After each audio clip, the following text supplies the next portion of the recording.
Hello everyone, good morning. Welcome back to my channel learn and lead with Dona. इस video में हम लोग जो इस बार का आप लोगों का जो बोडोलैंड यूनिवर्सिटी में आपके बीएड एंट्रेंस में जो क्वेश्चंस पूछे गए हैं, ठीक है, उसके रिगार्डिंग हम लोग कुछ इंपॉर्टेंट डिस्कशंस करेंगे। देखते हैं क्या क्या क्वेश्चन इस बार का पूछा गया है। उससे पहले आप लोग प्लीज़ वीडियो को लाइक करना मत भूलिएगा, शेयर कीजिएगा अपने फ्रेंड्स के साथ, फैमिली मेम्बर्स के साथ। चलिए शुरू करते हैं इस वीडियो को। यहाँ पे देखते हैं क्वेश्चन क्या पूछा गया था। Which country hosted the 2025 BRICS summit. सबसे पहले हम लोग जान लेते हैं कि ब्रिक्स जो है ये क्या होता है। ये बेसिकली एक एक्रोनिम है, ठीक है, कुछ डेवलपिंग कंट्रीज का जो है ग्रुप है, ठीक है। ब्रिक्स क्या क्या है, क्या नाम है? पहला आता है Brazil, Russia, India, China and south Africa. तो सबसे पहले जो अगर हम लोग देखें, ये पहले ब्रिक्स नहीं था, ये था क्या? BRIC। एस जो है साउथ अफ्रीका, वो बाद में ज्वाइन किया था। ओके, तो ब्रिक जो है ये नेम किसने कॉइन किया, ये भी पूछा जा सकता है। कौन दिया था सबसे पहले? जिम ओ नील। ओके, अब प्रोनाउंसिएशन थोड़ा सा डिफरेंट हो सकता है, बट ये नेम आप लोग याद रखिएगा, जिम ओ नील। ठीक है, तो इन्होंने क्या किया था 2001 में। ओके, 2001 में इन्होंने ये जो है BRIC कॉइन किया था। Brazil, Russia, India and China, ठीक है, डिनोट करने के लिए, जो भी जो इकोनॉमिक पावर्स जो राइज हो रहे हैं वर्ल्ड में, ठीक है, उनको डिनोट करने के लिए। तो 2006 में जो है ये फाइनली जो है बनता है, ठीक है। बट इसका जो ऑफिशियल जो समिट है, ऑफिशियल मीटिंग बोल रहे हम लोग ब्रिक का, कहाँ पे हुआ था? रशिया में हुआ था, ठीक है, याद रखिएगा, रशिया में जो है। यहाँ पे तो 2025 वाला पूछा है, तो पहला अगर पूछेगा, फर्स्ट फर्स्ट हुआ था रशिया में। ओके, तो फिर कब हुआ था? 2010 में हुआ था। फिर हम लोग देख पाए कि 2011 में ही क्या हो गया था, साउथ अफ्रीका भी ज्वाइन कर लिया था। साउथ अफ्रीका भी ब्रिक्स में ज्वाइन हो गया था। तभी से 2011 से वो ब्रिक्स हो गया। पहले ब्रिक था, फिर ये ब्रिक्स हो गया। अभी एट प्रेजेंट कितने कंट्रीज हैं? अभी टोटल एट प्रेजेंट 11 जो कंट्रीज हैं, ठीक है, ब्रिक्स में। क्या क्या है? इजिप्ट है, इथियोपिया, ईरान, सऊदी अरेबिया, ठीक है, UAE, इंडोनेशिया, ठीक है, वो तो है ही, और plus Brazil, Russia, India, China and south Africa. Okay, I hope आप लोगों को याद हो जाएगा ये, ठीक है। तो ये मेन कंट्रीज है, और साथ में पार्टनर कंट्रीज भी है, जो बस पार्टनर्स है, ऑफिशियल मेंबर्स नहीं है, बट पार्टनर्स है, ठीक है। वो भी आप लोग देख लीजिएगा थोड़ा बहुत, ठीक है। तो यहाँ पे पूछा क्या गया था कि कौन सा कंट्री होस्ट किया था 2025 में ब्रिक्स। ब्रिक्स जो समिट है, जो ऑफिशियल मीटिंग है 2025 वाला मीटिंग, वो कौन से कंट्री ने होस्ट किया था? तो ये ब्राजील में हुआ था, रियो दी जेनेरियो में। ओके, ये जो रियो दी जेनेरियो, ओके, तो उसमें हुआ था ब्राजील में। ओके, आई होप आप लोगों को समझ में आया होगा। एंड जो नेक्स्ट जो इस बार का जो ब्रिक्स समिट है, वो न्यू दिल्ली में ही होने वाला है। इंडिया ही होस्ट करने वाला है 2026 वाला, ठीक है। तो बहुत इंपॉर्टेंट हो जाता है, जो लोग नेक्स्ट ईयर भी बीएड में बैठने वाले हैं, बीएड एग्जाम में, उनके लिए नेक्स्ट ईयर पूछा जा सकता है फिर से कि 2026 वाला जो है इस बार का कौन वो करने वाला है, तो वो इंडिया न्यू दिल्ली में होने वाला है। अब चलते हैं हम लोग नेक्स्ट क्वेश्चन पे। नेक्स्ट क्वेश्चन पे देखिए, according to recent international demographic estimates, ठीक है, इंडिया इज करेंटली द, क्या हो जाएगा इंडिया? ऑब्वियसली सभी को पता है, मोस्ट पॉपुलस कंट्री है, चाइना को भी पीछे छोड़ दिया है इंडिया ने। अभी क्या जो है सबसे ज्यादा पॉपुलेशन कौन से कंट्री में है? इंडिया, ठीक है। नेक्स्ट यहाँ पे चलते हैं हम लोग, the planned indigenous space station targeted for establishment by 2035 is known as, क्या हो जाएगा? हम लोगों का जो स्पेस स्टेशन हम लोगों का बनने वाला है, बन रहा है, ठीक है, स्पेस में जो स्पेस स्टेशन है, ठीक है, तो वो 2025 में जो है फाइनली एस्टेब्लिश हो जाने वाला है, ठीक है। तो वो उसका नाम क्या है? क्या क्या नाम से जाना जाता है? तो ये हो जाएगा ऑप्शन नंबर बी, भारतीय अंतरिक्ष स्टेशन। तो हम लोग देखें तो ऐसे टाइप के भी क्वेश्चंस आते हैं, ठीक है। तो नेक्स्ट ईयर जो लोग प्रिपेयर करने वाले, जो लोग बीएड एंट्रेंस में बैठने वाले हैं, तो वो लोग के लिए है स्पेशली, और जिन लोगों का इस बार क्लियर नहीं होगा, ठीक है, तो वो लोग भी अच्छे से देख लें, ताकि नेक्स्ट ईयर क्लियर हो जाए, ऐसे टाइप के जो क्वेश्चंस हैं ये पूछे जाते हैं, ठीक है। तो यहाँ पे देखिए, भारतीय अंतरिक्ष स्टेशन जो हम लोगों का अपना जो है स्पेस स्टेशन बनने वाला है, 2035 में ये बन के रेडी हो जाएगा। चलिए, विच स्कीम, नेक्स्ट क्वेश्चन पे देखते हैं, क्वेश्चन नंबर 4। विच स्कीम, यहाँ पे देखिए, primarily benefits traditional artisans and craft persons. जो जो ट्रेडिशनल जो हाथ से बनाया हुआ जो क्राफ्टिंग जो होता है, क्राफ्ट जो बनता है, ठीक है, हैंडमेड, तो वो जो traditional artisans and craft persons है उनके लिए कुछ एक स्कीम है, ठीक है। तो वो उनको बेनिफिट करता है, तो स्कीम का नाम क्या है, यहाँ पे देखिए क्या हो जाएगा स्कीम का नाम। ये हम लोगों का विश्वकर्मा स्कीम जो है, नाम से ही थोड़ा बहुत समझ में आ रहा है, विश्वकर्मा जो handmade traditional craft persons, Vishwakarma भगवान का जो यहाँ पे हिंदुइज्म में पूजा भी होता है, राइट। तो वो क्राफ्ट पर्सन से ज्यादातर रिलेटेड है। क्या क्या है इसमें इंक्लूडेड, जैसे कारपेंटर हो गया, बोट मेकर, ठीक है, ब्लैक स्मिथ जो भी जो टूल्स बनता है, ठीक है, लॉक स्मिथ लोहा लक्कड़ वाला जो काम होता है, ठीक है, फिर स्टोन से जो किया बनाया जाता है ना, स्टोन से बना हुआ जो चीजें होता है, ठीक है। तो ऐसे जो है ये सब जो है ट्रेड्स को कवर करता है। कब शुरू हुआ था ये, इसमें जो है स्किल भी जो है सिखाया जाता है, ठीक है, नया नया टूल्स कैसे यूज करते हैं, वो सब का भी स्किल्स प्रोवाइड किया जाता है गवर्नमेंट के तरफ से। ये स्कीम है, पीएम विश्वकर्मा स्कीम। कब लॉन्च हुआ था, सितंबर 17 2023 में ये लॉन्च हुआ था। ओके, आप लोग साइड बाय साइड ये सब नोट्स बनाते जाइएगा ताकि आप लोगों को याद रहे, ऐसे स्कीम्स के बारे में पूछा जाता है। नेक्स्ट ईयर किसी दूसरा स्कीम के बारे में पूछ लिया जा सकता है, ठीक है। तो ये सब आप लोग ध्यान रखिए। नेक्स्ट यहाँ पे चलते हैं हम लोग, देखिए, unified payments interface UPI has been developed by, UPI कौन डेवलप किया था, national payments corporation of India, ठीक है। कब से शुरू हो गया था, कब से लॉन्च हुआ था, अप्रैल 2016 से ये लॉन्च हो गया था, ठीक है। जब से हम लोग मोबाइल से हम लोग बैंक ट्रांजैक्शंस जो करते हैं, ठीक है, तो वो हो गया, ठीक है। इन्होंने national payments corporation of India 2016 में, डेट याद रखिए, हो सकता है नेक्स्ट ईयर ईयर पूछ लिया जाए कि कौन से ईयर में हुआ था। फिर यूपीआई का फुल फॉर्म भी दिया हुआ है, यूनिफाइड पेमेंट्स इंटरफेस, ये भी ध्यान में रखिएगा। चलते हैं हम लोग नेक्स्ट क्वेश्चन पे। देखिए यहाँ पे क्या दिया है, which Indian state became the first to implement the uniform civil code after independence. देखिए, यूसीसी का बात अगर हो, पहले हम लोग जान लेते हैं कि ये यूसीसी होता क्या है, ठीक है। बहुतों को पता है बट बहुतों को नहीं भी पता हो सकता है, तो इसीलिए मैं थोड़ा सा एक्सप्लेन करके ही बता रही हूँ। हम लोग इसका नाम से ही अगर देखें, यूनिफॉर्म सिविल कोड मतलब क्या है, यूनिफॉर्म मतलब सेम सबके लिए, ठीक है। तो single law for all citizen, मतलब रिलीजियन नहीं आएगा बीच में, ठीक है। पहले जैसे हम लोग देखें कि हिंदूज के लिए अलग लॉ आता था, मुस्लिम्स के लिए अलग लॉ आता, मतलब हर रिलीजियन का कुछ अलग अलग अपने लॉज से वो लोग चलते थे। बट अगर हम लोग देखें कि इसमें जो है बहुत, जो जैसे फीमेल्स हो गया, ठीक है, फीमेल्स मतलब वुमेन्स को दिक्कत होता था, ठीक है, और भी कुछ कुछ चीजें हैं जो मतलब वो लोग अपना लॉ लगाते थे, ठीक है, हिंदुइज्म भी बोल ले या फिर दूसरा कम्युनिटीज का भी बोल ले, तो अपना अपना लॉ लगाते हैं, तो इसमें दिक्कत क्या हो जाता है, उनको जस्टिस मिलने में प्रॉब्लम हो जाता है, ठीक है।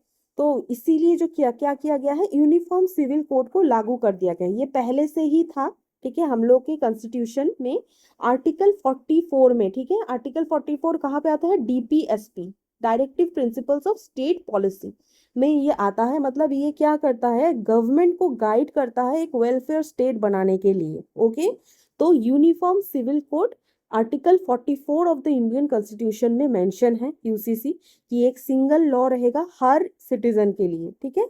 कोई भी वो हो, मतलब रिलीजियन बेस्ड नहीं, ठीक है, जो डिफरेंट रूल्स आता है बेस्ड ऑन रिलीजन, तो उसको मतलब ये करने के लिए, स्पेशली मैरिज और डिवोर्स की केसेस में, ठीक है, प्रॉपर्टी इनहेरिटेंस के लिए, ठीक है, एडॉप्शन के केसेस में, तो उसमें दिक्कत होता था, तो इसीलिए यूसीसी लागू कर दिया गया।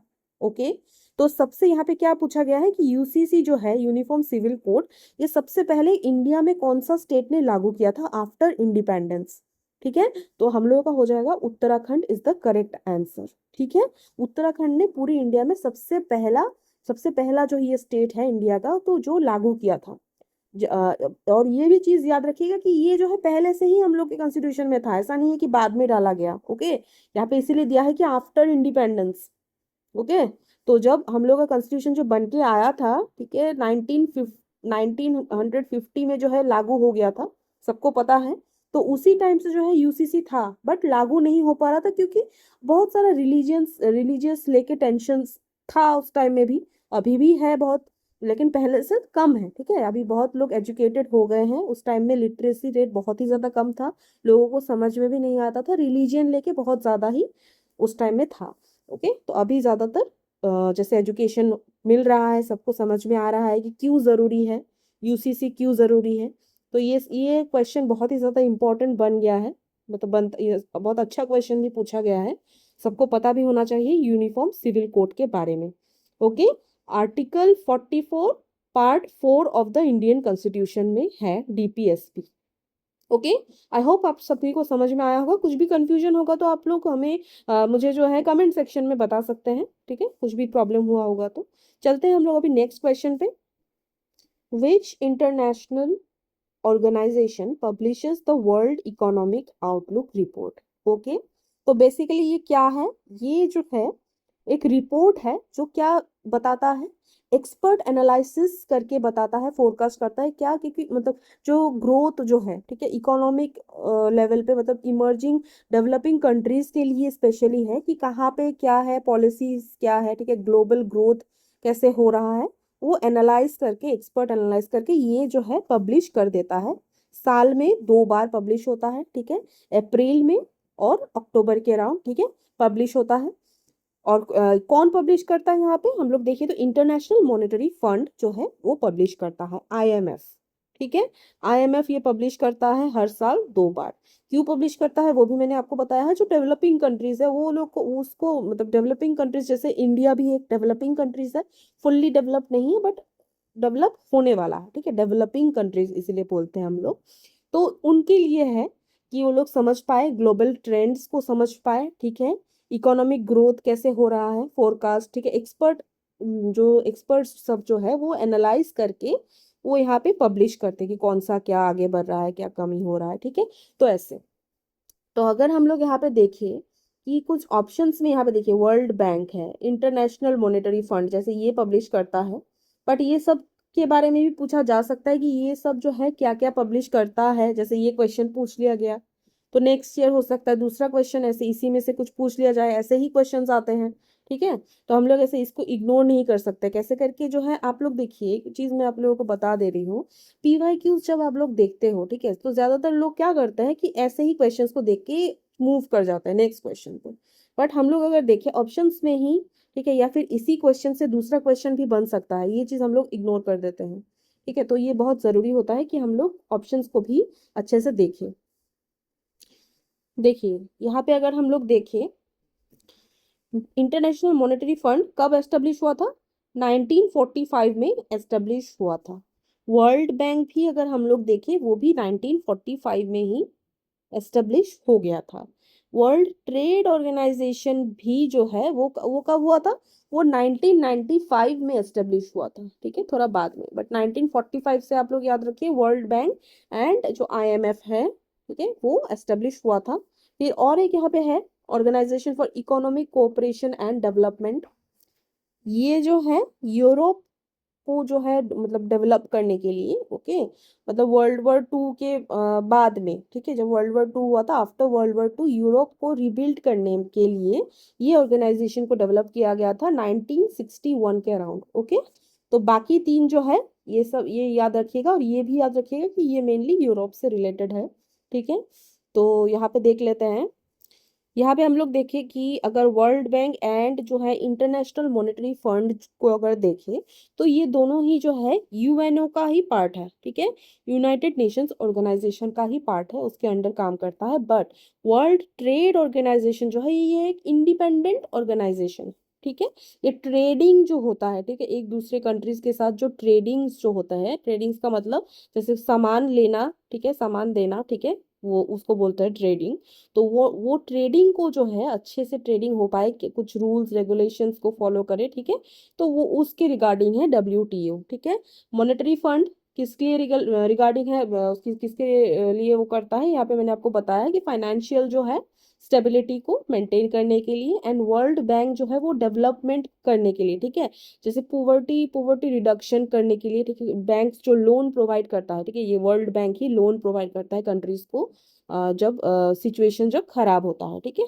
तो ऐसे, तो फिर नेक्स्ट क्वेश्चन पे हम लोग चलते हैं। यहाँ से देखिए कितना सारा क्वेश्चंस मैंने आप लोग को करवाया है, थोड़ा सा ध्यान दीजिएगा यहाँ पे। इसमें से नेक्स्ट ईयर पूछा जा सकता है, या फिर इसी साल अगर आप लोग किसी और एग्जाम में बैठने वाले हो तो ये सब इम्पोर्टेंट है। ओके,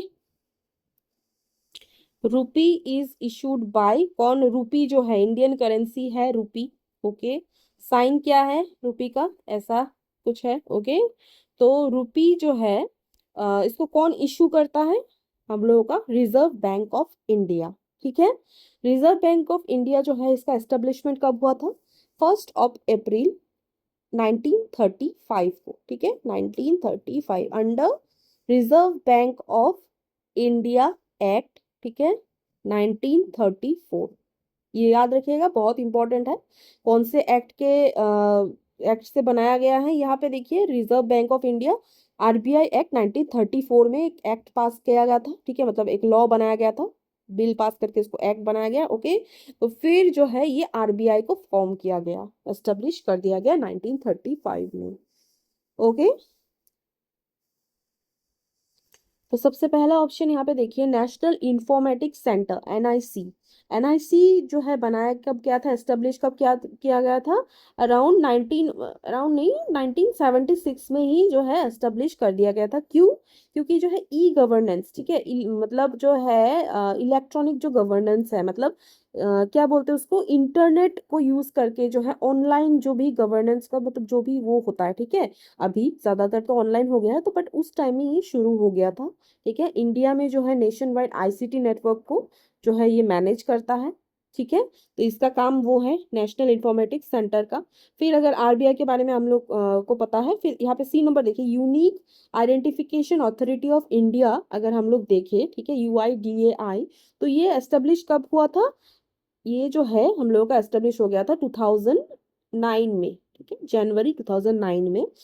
क्यों? क्योंकि यही जो है हम लोगों का जो है आधार, जो आधार कार्ड में जो है 12 डिजिट जो है यूनिक आइडेंटिटी नंबर जो है, ठीक है, हर एक पर्सन का, तो वो यही जो है इशू करता है, ठीक है, यही प्रोवाइड करता है, यूआईडीएआई। आप लोग जो है थोड़ा सा इसका जो है फुल फॉर्म ध्यान में रखिएगा। यही आधार से रिलेटेड है, आधार कार्ड में जो 12 डिजिट यूनिक आइडेंटिफिकेशन जो वो नंबर जो है हम लोगों का, तो यही जो है देता है, प्रोवाइड करता है। ओके, फिर यहाँ पे देखिए, national payments corporation of India, next जो ऑप्शन में है, ये कब हुआ था? 2008 में जो है डेवलप हुआ था, ठीक है। यही जो है यूपीआई, ध्यान में रखिएगा, यूपीआई, फिर रुपे, ओके, फिर हम लोगों का जो है फास्टैग जो होता है, ठीक है, फास्टैग, भारत बिल पे, ये सब को जो है मैनेज करता है, ठीक है, ध्यान में रखिएगा, एनपीसीआई, ठीक है। ओके, तो आई होप आपको समझ में आया होगा, ठीक है। चलिए अब नेक्स्ट क्वेश्चन पे हम लोग मूव करते हैं, क्या दिया है यहाँ पे देखते हैं। The Guinness world record for the largest digital human image composed of people was held in, ठीक है, मतलब क्या बोला गया है, एक जो है गिनीज वर्ल्ड रिकॉर्ड जो बनता है, ठीक है, ये तो आप लोगों को पता होगा, बट यहाँ पे पूछा गया क्या है, लार्जेस्ट डिजिटल ह्यूमन इमेज जो है बना है, ठीक है, पीपल, आदमी से ही बना है, लार्जेस्ट डिजिटल ह्यूमन इमेज बनाया गया था। तो ये जो है कहाँ पे ये हुआ था, ये वाला, ये पूछा गया है। आई थिंक इसमें कुछ गड़बड़ी है, ठीक है, इस क्वेश्चन में कुछ तो प्रॉब्लम है। ज़्यादातर ये मेमोरी बेस्ड ही मुझे बताया गया था, जैसे तो वैसे ही मैंने किया था। आप लोग प्लीज यहाँ पे बताइएगा कि ये जो है क्वेश्चन पूछा गया था कि नहीं गया था, ठीक है, कौन से सेट में था, तो ये आप बताइएगा, मुझे थोड़ा सा कंफ्यूजन है, तो इसको हम लोग स्किप करते हैं, नेक्स्ट पे चलते हैं हम लोग। यहाँ पे देखिए, which country became a full member of BRICS in January 2025। BRICS से एक और क्वेश्चन यहाँ पे पूछा गया था, ठीक है, बोला गया कि फुल मेंबर जो है कौन बन गया। यहाँ पे हम लोग अगर देखें कि देखे थे कि ऑफिशियल नहीं था मेंबर, बट पार्टनर्स था, ठीक है, कुछ कुछ कंट्रीज।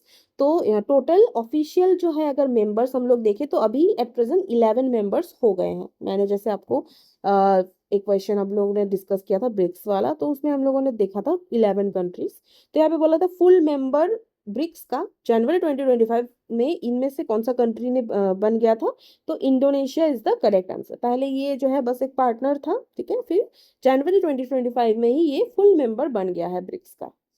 चलते हैं हम लोग नेक्स्ट क्वेश्चन पे। Article of the constitution of India empowers the president to promulgate an ordinance when parliament is not in session। ठीक है, बहुत ही ज्यादा इंपॉर्टेंट जो है ये क्वेश्चन हम लोगों का है, ठीक है, इंडियन पॉलिटी से, कॉन्स्टिट्यूशन से ही रिलेटेड।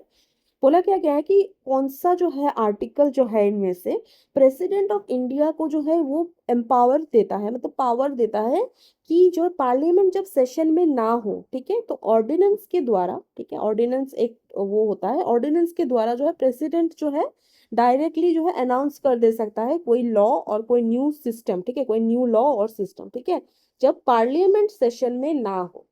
ज्यादातर तो हम लोग कैसे देखते हैं कि कोई लॉ कैसे बनता है, अगर हम लोगों को थोड़ा सा हम लोग ध्यान दें कैसे बनता है, यहाँ पे देखिए कि जैसे लोकसभा में वो शुरू होता है, ठीक है, फिर यहाँ से सिग्नेचर होके, ठीक है, वोटिंग होता है, फिर सिग्नेचर होके साइन होके यहाँ पे राज्यसभा में जाता है, फिर राज्यसभा में भी वोटिंग होता है, फिर फाइनली हम लोग के प्रेसिडेंट के पास जाता है एंड प्रेसिडेंट जो है उसमें सिग्नेचर करके वो देता है, ठीक है, तब वो जो है फाइनली एक्ट बनता है, अगर हम लोग को पता हो। बट यहाँ पे क्या बोला गया है, जब पार्लियामेंट ही सेशन में ना हो तब अगर प्रेसिडेंट को कुछ अनाउंस करना है, कुछ नया लॉ बनाना है, इमरजेंसी मतलब कुछ ऐसा सिचुएशन हो गया जब पार्लियामेंट सेशन में ही ना हो बट मतलब वो करना है, लॉ बनाना है, तो वो ऑर्डिनेंस का जो बेसिकली जो पावर जो होता है, ठीक है, तो वो कौन से आर्टिकल में लिखा गया है, दिया गया है, क्या हो जाएगा हम लोगों का सही आंसर?